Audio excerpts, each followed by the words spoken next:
Vous voulez savoir si votre compte Instagram est vraiment optimisé pour attirer et engager vos abonnés? Alors vous êtes au bon endroit. Dans cette vidéo, je vais analyser 3 comptes Instagram de mes abonnés. Je vais vous dire ce qui va pas avec des conseils que vous allez pouvoir réutiliser directement pour votre compte Instagram. Alors restez bien avec moi jusqu'à la fin pour tirer le maximum de conseils et surtout optimiser votre présence sur les réseaux.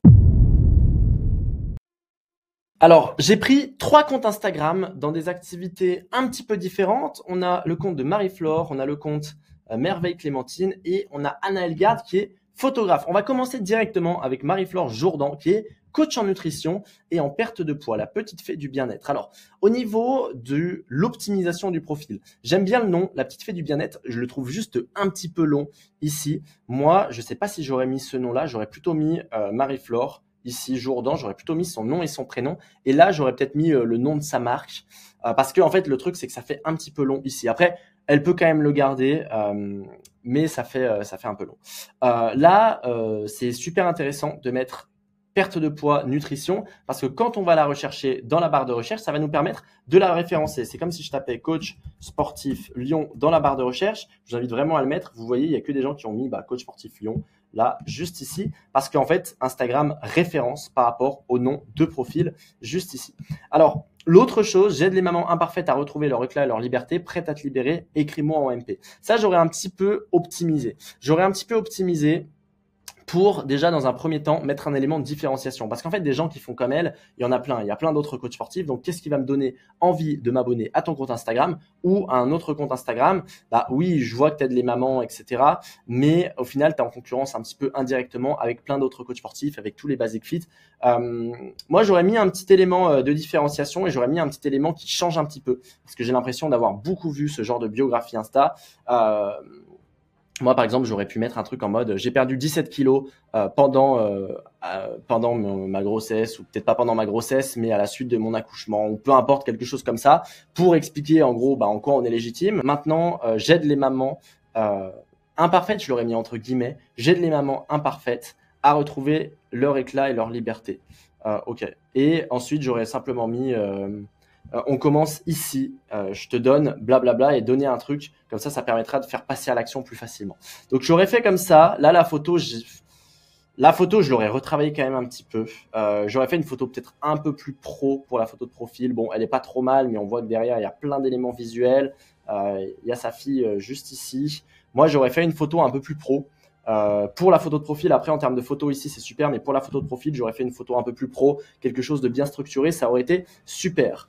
Là, un truc qui est ultra important dans les bulles de story à la une, c'est mettre un qui suis-je pour expliquer qui elle est. Alors là, elle doit le faire un petit peu là, mais en fait le problème c'est que on ne sait ni qui elle est, donc ça va empêcher un petit peu de créer un lien émotionnel avec cette personne, ce qui est un peu dommage. Les gens ont besoin de savoir qui tu es pour derrière créer un lien émotionnel, pour derrière acheter chez toi plus facilement. Donc là, j'aurais retravaillé un petit peu les bulles de story à la une, j'aurais mis un qui suis-je et un où j'explique concrètement ce que je fais et c'est quoi ma différence par rapport aux autres coachs sportifs qui existent. Et là, ça aurait été super. La dernière chose, du coup, c'est le contenu. Alors là, le truc, c'est qu'il y a pas mal de choses à retravailler au niveau du contenu. Je vois qu'il y a quelques réels. Là, vu qu'il y a peu d'abonnés, moi, j'aurais principalement fait des réels et un peu de carrousel aussi parce que c'est en train de bien fonctionner sur Instagram. Et du coup, j'aurais retravaillé toute la strate de contenu pour attirer plus de monde. Là, ce genre de photo au début, c'est pas ce qui va fonctionner le mieux.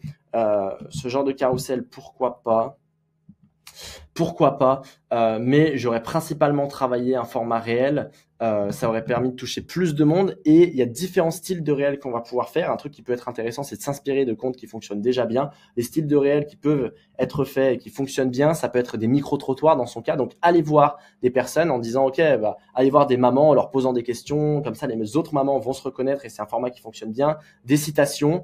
Il y a différents styles de contenu qu'on aurait pu poster. J'ai fait une vidéo entière sur les réels que je mettrai directement en description. Je vous invite à voir quel style de réel vous pouvez faire pour justement avoir quelque chose qui fonctionne très bien au niveau de vos différents contenus. Donc là, il y a globalement la stratégie de contenu à retravailler et principalement faire du contenu d'acquisition, donc du contenu qui va permettre d'attirer plus de monde. Juste pour faire un petit récap, moi je divise le contenu en 3 styles de contenu. Donc on a le contenu d'acquisition, c'est celui qui va permettre d'attirer de nouveaux abonnés et derrière qui va permettre de les fidéliser, etc. Le contenu d'acquisition, quand on a peu d'abonnés comme ça doit être limite 100% de nos contenus. Ensuite, on a le contenu d'éducation éducation. Donc là, c'est là où elle va parler d'elle, de son histoire, mettre des témoignages clients et tout ça pour venir réchauffer un petit peu les gens et créer pas juste des abonnés, mais une vraie communauté. Et enfin, on a le contenu de conversion. C'est lui qui va nous permettre de convertir en clients derrière. Dans son cas, ça va pas être une majorité de contenu au début. Il y a plein de stratégies qui vont être intéressantes pour convertir. C'est pas le but de cette vidéo, mais l'idée là, c'est vraiment de créer plus de contenu d'acquisition. Donc principalement se concentrer sur des contenus réels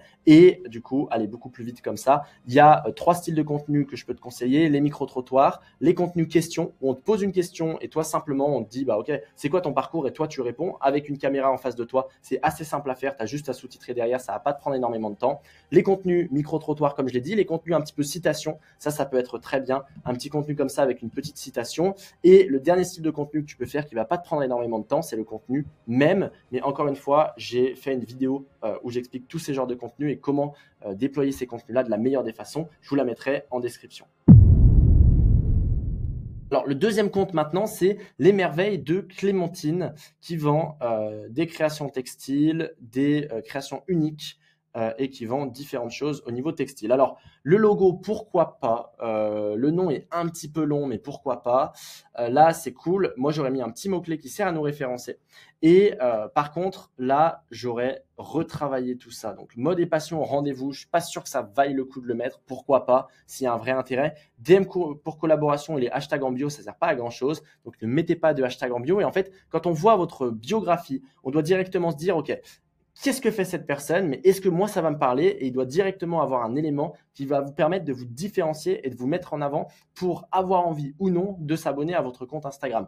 On doit voir ce qu'on va y retrouver, on doit en comprendre un peu plus sur vous. Et là, ça manque un petit peu. On a une biographie qui est trop commune. Donc là, ces éléments-là, ils vont être très importants à mettre en place. Ensuite, là, dans les bulles de story à la une, il manque un petit qui suis-je. Encore une fois, si on ne sait pas qui est la personne, on ne va pas forcément avoir envie de créer un lien avec elle, de s'abonner ou encore d'acheter chez elle. Donc, il manque un petit qui suis-je. Et en termes de stratégie de contenu, alors je n'ai pas regardé avant de faire cette vidéo, je vais regarder un petit peu ce qu'elle fait.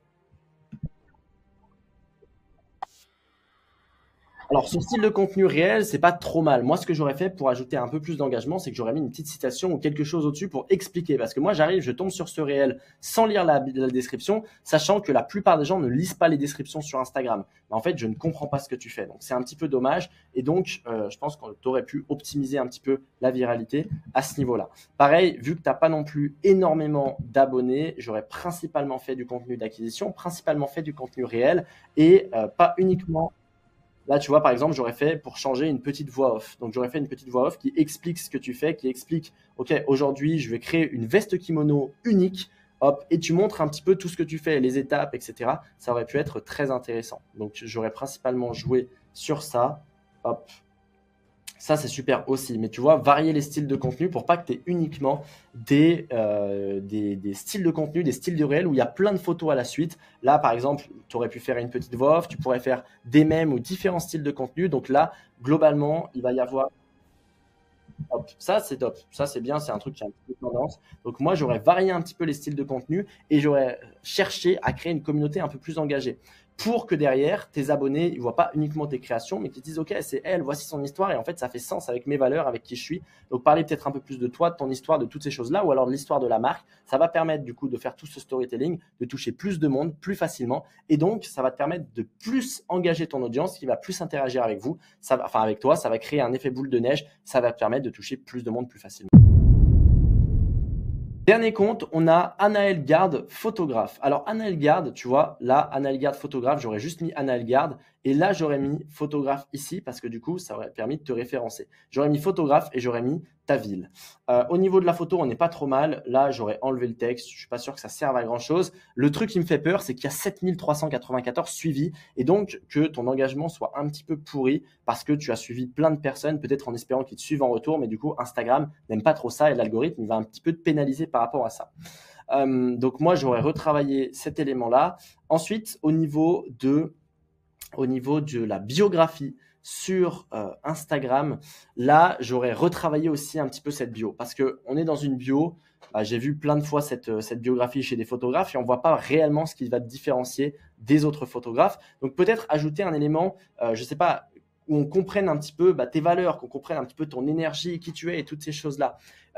Moi, imaginons que j'étais photographe, j'aurais mis un truc du genre je ne prends pas simplement des photos, je crée des souvenirs, je crée des souvenirs qui durent toute une vie, un truc comme ça. Déjà, on comprend que, ok, je suis pas juste un photographe, je suis là pour vous créer des souvenirs. La deuxième chose que j'aurais pu mettre, tout en gardant même si vous n'êtes pas à l'aise, vous en faites pas, je saurais vous mettre à l'aise. Alors peut-être un petit peu plus court, mais expliquer que, ok, j'ai de la bonne humeur et je suis là pour vous faire passer un bon moment, etc. Je vais vous guider et toutes ces choses-là. Et ensuite, j'aurais mis ce que je fais. Maternité, bébé, famille, 3 petits points. En gros, je prends toutes les photos que vous voulez. Voilà. Et là, ça aurait pu être intéressant et avec un ton un petit peu décalé, quelque chose d'un peu sympa. Alors ensuite, les bulles de story à la une, je vous invite à pas trop en mettre. Là, il y en a quand même trop pour moi. Il va falloir en enlever quelques-unes pour se concentrer sur l'essentiel parce que les gens qui arrivent sur le compte, ils vont pas voir toutes les bulles de story à la une. Ils vont garder l'essentiel. Donc, moi, j'invite à mettre toujours un qui suis-je, un où on parle de la description de l'activité, où on parle un petit peu de ce qu'on fait, mais surtout en quoi on est différent des concurrents et c'est quoi les bénéfices de venir chez nous pour un photographe par exemple ou d'acheter chez nous. Donc ça, c'est super intéressant. Ça va donner envie aux gens derrière de convertir en clients. Et ensuite, pour un photographe, alors le format photo, c'est un peu paradoxal, mais il fonctionne plus très bien sur Instagram de juste mettre des photos comme ça. Donc si tu veux continuer à mettre des photos, vaut mieux les mettre sous carrousel. Par exemple, là, à la place de mettre 1, 2, 3, 4, 5, 6 photos différentes de cette personne, ce qui serait mieux, c'est de mettre un carrousel avec les 6 photos à la suite, ça marcherait déjà mieux. Et ensuite, il va falloir principalement axer sur du contenu réel. Ça va te permettre de toucher plus de monde plus facilement, notamment si tu veux développer ton audience. Ça dépend quel est ton objectif. Mais je t'invite principalement à faire du contenu réel avec les différents formats que j'ai donnés dans cette vidéo. Ça permettra de toucher plus de monde, mais beaucoup miser sur l'acquisition. Parce que là, c'est vraiment la bête noire. Après, moi, j'enlèverai des suivis ici en enlevant peut-être 10, 20 par heure pour pas non plus que ça pourrisse le compte. Ou alors, si le compte est un petit peu pourri en termes d'engagement, pourquoi pas recréer un compte Instagram en invitant les abonnés à s'abonner aux abonnés actuels à s'abonner au nouveau compte Instagram. Ça te permettra de faire un transfert d'audience, de repartir sur une bonne base et avec un bon style de contenu, en ayant un bon positionnement et en définissant bien tout ça, ça te permettra d'exploser assez vite sur ton nouveau compte Instagram. J'espère que cette vidéo, elle vous a plu. Si c'est le cas, n'hésitez pas à vous abonner si ce n'est pas encore fait. Si vous voulez que j'analyse votre compte Instagram dans une prochaine vidéo, mettez-le moi directement en commentaire. En attendant, je vous invite à regarder cette vidéo dans laquelle je vous montre un logiciel qu'on a développé qui peut vous permettre de développer votre compte Instagram 10 fois plus rapidement. Alors cliquez sur cette vidéo.